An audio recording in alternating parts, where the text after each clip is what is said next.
Okay, hello everybody. This video tutorial is going to explore how we change colors in a GIS and how we change colors to reflect different attributes.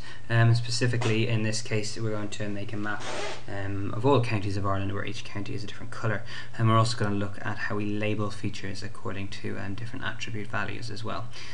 So, first thing we're going to do is how to generally change the color of a map. So you can see here that the GIS program has given it this cyan blue color. Now we want to change that to a green color, and how we do that is by right clicking on the folder and the file.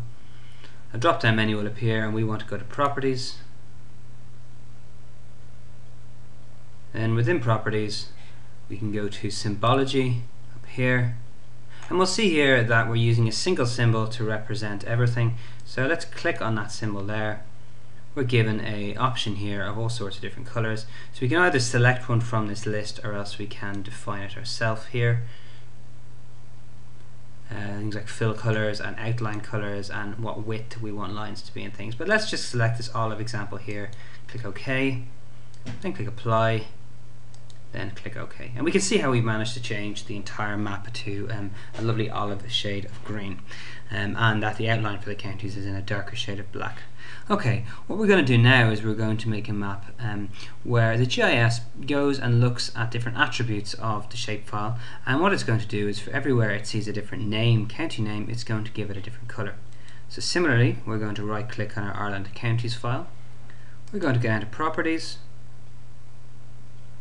we're going to stay in symbology, and instead of having a single symbol, we want to click on categories,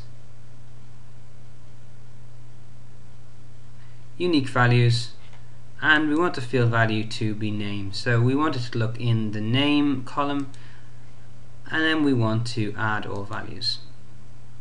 And what this will do is this will look through the attribute data and it will load up all the different values which are in the column name.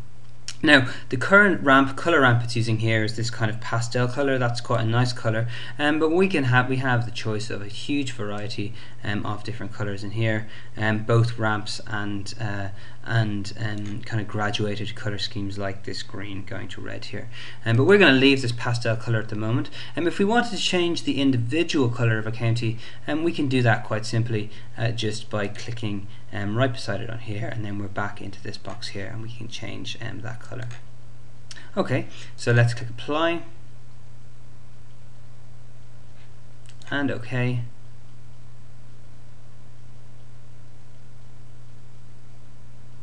And we can see that in the layer table all the different values and the colors come up with it, and in the map itself the different colors counties come up too.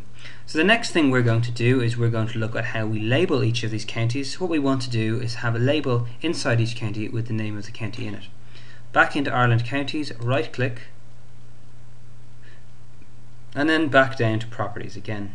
Now instead of looking at symbology, we want to go to a different tab at the top, which is going to be the labels tag.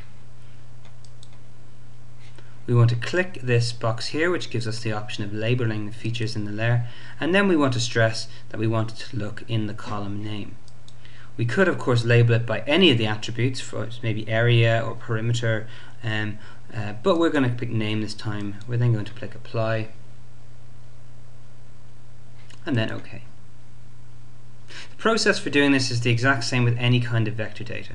So if we wanted to, for example, zoom in to an individual county and then label each of the towns' names in Ireland, we'd click on the town layer, and then we'd also go through the same process of labeling and we'd have a name next door to it. Similarly with symbology colors, and we could give every different town in Ireland a slightly different color, if that would be useful.